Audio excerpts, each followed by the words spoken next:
Assalamualaikum teman-teman. Perkenalkan, saya Della Adelia dengan NIM 2310101018 dari Program Studi Sarjana Kebidanan Angkatan 2023. Tentunya dari background mungkin sudah terlihat kenapa Della membuat video ini. Sebelumnya teman-teman udah tahu kan itu nama sel apa? Ya benar, itu sel hewan. Sel itu kan salah satu makhluk hidup. Dia pasti melakukan metabolisme untuk menghasilkan energi. Salah satu cara yang dilakukan oleh sel untuk menghasilkan energi yakni respirasi. Respirasi pada sel ada dua. Yang pertama, respirasi aerob, dan yang kedua, respirasi anaerob. Apa tuh bedanya? Beda di A sama AN, Kak?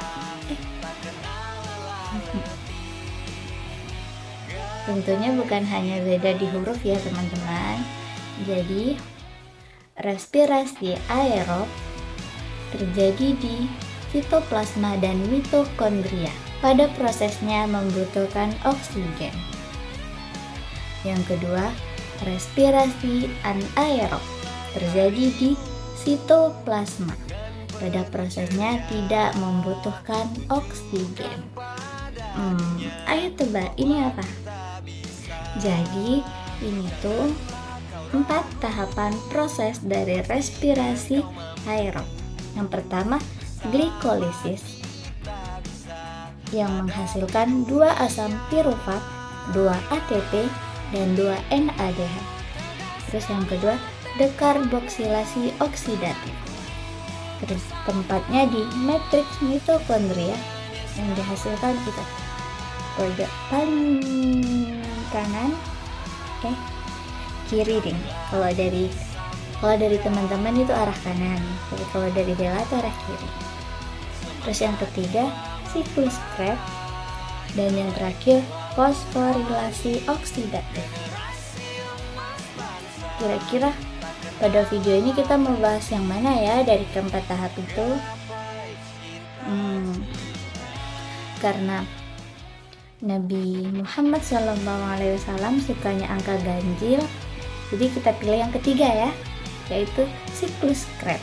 Siklus Krebs. Seperti yang sudah kita ketahui di depan tadi, siklus Krebs itu merupakan tahapan ketiga dari respirasi aerob. Kenapa tuh dia dinamain siklus Krebs? Nggak siklus apa gitu. Jadi, siklus Krebs itu ditemukan oleh Hans Krebs, sehingga disebut dengan siklus Krebs. Tapi nama lain dari siklus Krebs ini juga disebut dengan siklus asam sitrat. Siklus Krebs terjadi melalui 8 tahapan. Tahapan yang pertama dimulai dari asetil-CoA yang merupakan hasil dari dekarboksilasi oksidatif, di mana asetil-CoA memiliki 2 karbon dan 1 CoA. Bertemu dengan oksaloasetat yang memiliki 4 karbon, sehingga menghasilkan asam sitrat dengan gugus 6 karbon. Pada proses ini, asetil-CoA dilepaskan, sehingga pada asam sitrat tidak terdapat koenzim. Proses ini dibantu oleh enzim sitrat sintase. Tahapan kedua, asam sitrat yang memiliki 6 karbon berubah menjadi isositrat yang memiliki 6 karbon. Pada tahapan ini hanya terjadi reaksi islamisasi atau perubahan dari satu senyawa menjadi senyawa lain dengan rumus senyawa yang masih sama. Pada tahapan ini terjadi 2 reaksi. Yang pertama, dehidrasi dan hidrasi. Dehidrasi adalah pengurangan molekul air atau H2O, dan hidrasi adalah penambahan molekul air. Pada tahapan ini dikatalisis oleh enzim akuikase. Tahapan yang ketiga, Isositrat yang memiliki 6 karbon menjadi alfa ketoglutarat yang memiliki 5 karbon. Pada tahapan ini terjadi pelepasan ikatan. Begitu pula dengan elektron yang mengalami pelepasan.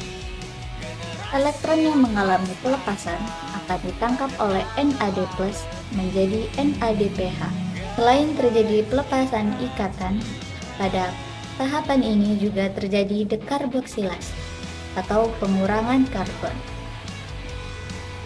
Karbon yang mengalami dekarboksilasi akan menjadi karbon dioksida. Pada tahapan ini dibantu oleh enzim isositrat dehidrogenase.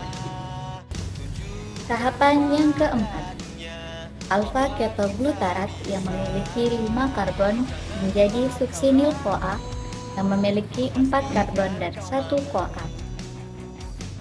Pada proses ini terjadi dekarboksilasi. Karbon yang melepaskan diri menjadi karbon dioksida. Pada tahapan ini terjadi reduksi NADP menjadi NADH. Selain itu juga terjadi penambahan CoA hingga hasil akhirnya suksinil-CoA. Pada tahapan ini dibantu oleh enzim alfa glutarat dehidrogenase. Tahapan kelima, yakni suksinil-CoA yang memiliki 4 karbon dan 1 CoA menjadi suksinat yang memiliki 4 karbon. Pada tahapan ini terjadi pemutusan CoA. Yang memutuskan CoA adalah fosfat anorganik. Fosfat anorganik akan melakukan ikatan dengan GDP membentuk GTP. Fosfat yang telah menjadi GTP akan ditransfer ke ADP sehingga membentuk ATP. Enzim yang berperan pada tahapan ini yakni suksinil-CoA sintase. Tahapan yang keenam, suksinat yang memiliki 4 karbon menjadi fumarat yang memiliki 4 karbon. Pada tahapan ini terjadi pelepasan elektron yang akan ditangkap oleh FAD menjadi FADH2. Pada tahapan ini enzim yang berperan yakni enzim suksinat dehidrogenase. Tahapan ketujuh, fumarat yang memiliki 4 karbon menjadi malat yang memiliki 4 karbon. Pada tahapan ini terjadi hidrasi atau penambahan molekul air. Enzim yang berperan pada tahapan ini yakni fumarat. Tahapan yang terakhir, malat yang memiliki 4 karbon menjadi oksaloasetat yang memiliki 4 karbon. Pada tahapan ini terjadi pembentukan NAD+ yang berasal dari NADH+. Enzim yang berperan pada tahapan ini yakni malat dehidrogenase. Oksaloasetat yang merupakan hasil dari tahapan ini akan kembali melanjutkan perannya untuk membantu asetil-CoA dalam menghasilkan asam sitrat. Jadi inilah 8 tahapan siklus Krebs. Kita udah selesai nih membahas 8 tahapan pada siklus Krebs. Sekarang pada tabel ini kita dapat mengetahui siklus Krebs berlangsung di matriks mitokondria dengan bahan 2 asetil-CoA dan hasil 2 ATP, 6 NADH, 2 FADH, dan 4 karbon dioksida. Berdasarkan bahan dan hasilnya, kita dapat mengetahui tujuan dari siklus Krebs. Siklus Krebs memiliki tujuan merubah asetil-CoA dan molekul air. Molekul airnya kan tadi di siklus Krebs pada tahapannya ada yang ditambahin molekul air kan.